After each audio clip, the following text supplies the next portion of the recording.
Psychology of money पुस्तक का विस्तृत सारांश। भाग 1। लेखक Morgan Housel. The psychology of money में लेखक मॉर्गन हाउसल ने पैसे के प्रबंधन, निवेश और इसके प्रति मानव व्यवहार के गहरे मनोवैज्ञानिक पहलुओं का वर्णन किया है। यह पुस्तक न केवल वित्तीय शिक्षा देती है, बल्कि हमारे पैसे को लेकर सोचने के दृष्टिकोण को भी बदलती है। इस सारांश का पहला भाग पुस्तक के आरंभिक अध्यायों को विस्तार से प्रस्तुत करता है। आरंसिन। अध्याय 1। कोई भी पागल नहीं है, नो वंस क्रेजी। इस अध्याय में लेखक बताते हैं कि पैसे के प्रति हर व्यक्ति का व्यवहार उसके अनुभवों पर आधारित होता है। किसी भी इंसान का वित्तीय निर्णय हमेशा उसके जीवन में हुए घटनाओं और परिस्थितियों का नतीजा होता है। इसलिए जो चीज एक व्यक्ति को सही लगती है, वह दूसरे के लिए पागलपन जैसी लग सकती है। 1। अलग अलग अनुभवों का महत्व। हर इंसान का वित्तीय निर्णय इस बात पर निर्भर करता है कि उसने अपने जीवन में क्या देखा और महसूस किया है।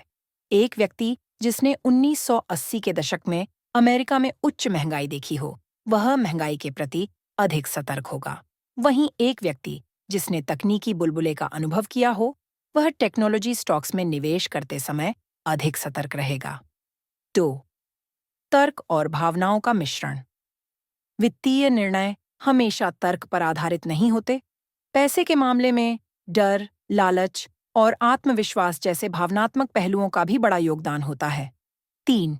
किसी के अनुभव को गलत न समझें। जो निर्णय हमें अजीब लगते हैं, वे किसी और के लिए पूरी तरह से उचित हो सकते हैं। उदाहरण के लिए, यदि कोई व्यक्ति बैंक में सारा पैसा जमा रखना चाहता है, तो यह उसके लिए सुरक्षा का प्रतीक हो सकता है, भले ही निवेशक इसे एक खराब रणनीति समझें। तानजी परजीस। अध्याय 2। किस्मत और जोखिम, लक एंड रिस्क।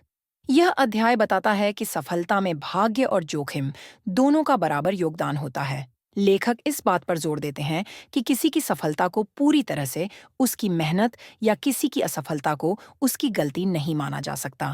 1। भाग्य का महत्व। वित्तीय सफलता में भाग्य की भूमिका को नकारा नहीं जा सकता। एक ही प्रकार के निर्णय दो अलग अलग व्यक्तियों को अलग अलग परिणाम दे सकते हैं। 2। जो दिखता है वह पूरी कहानी नहीं। हम अक्सर सफल व्यक्तियों को देखकर प्रेरित होते हैं, लेकिन यह भूल जाते हैं कि उनके पीछे का भाग्य या अवसर महत्वपूर्ण हो सकता है। उदाहरण, बिल गेट्स का माइक्रोसॉफ्ट स्थापित करना न केवल उनकी प्रतिभा थी, बल्कि सही समय पर सही जगह होने का भी परिणाम था। 3। जोखिम का संतुलन। जीवन में जोखिम हर जगह होता है, लेकिन इसे प्रबंधित करना सीखना चाहिए।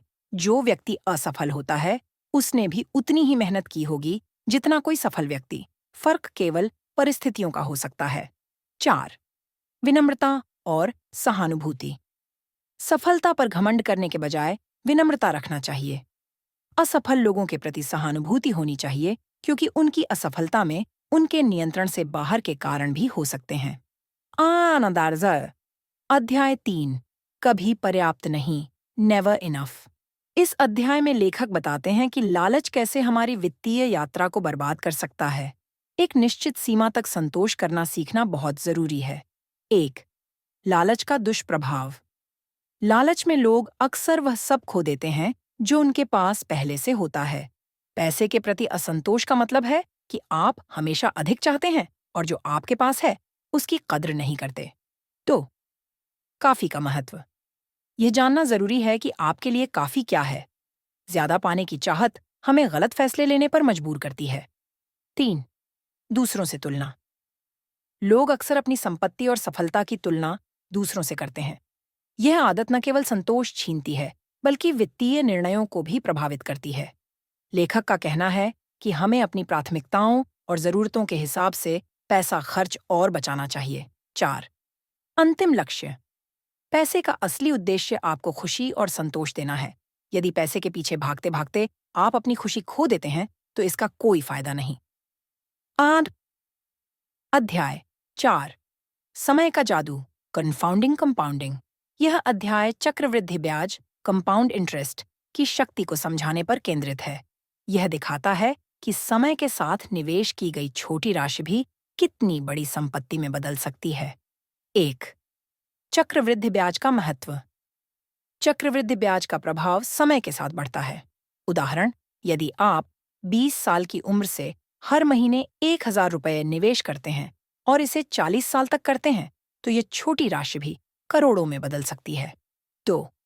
लंबे समय तक निवेश बनाए रखें। धैर्य और संयम निवेश में सफलता की कुंजी है।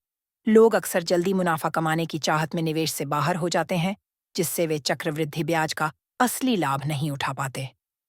3. अल्बर्ट आइंस्टीन का उद्धरण। चक्रवृद्धि ब्याज दुनिया का 8वां आश्चर्य है। इसका मतलब है कि समय के साथ ब्याज अपने आप बढ़ता है और निवेशक को संपत्ति बनाने में मदद करता है। 4. उदाहरण, वॉरेन बफेट की संपत्ति का बड़ा हिस्सा चक्रवृद्धि ब्याज का परिणाम है। उन्होंने निवेश बहुत छोटी उम्र में शुरू किया और इसे लगातार बनाए रखा। Non regularities. अध्याय 5, धन का मूल्य, getting wealthy versus staying wealthy. यह अध्याय बताता है कि धन अर्जित कर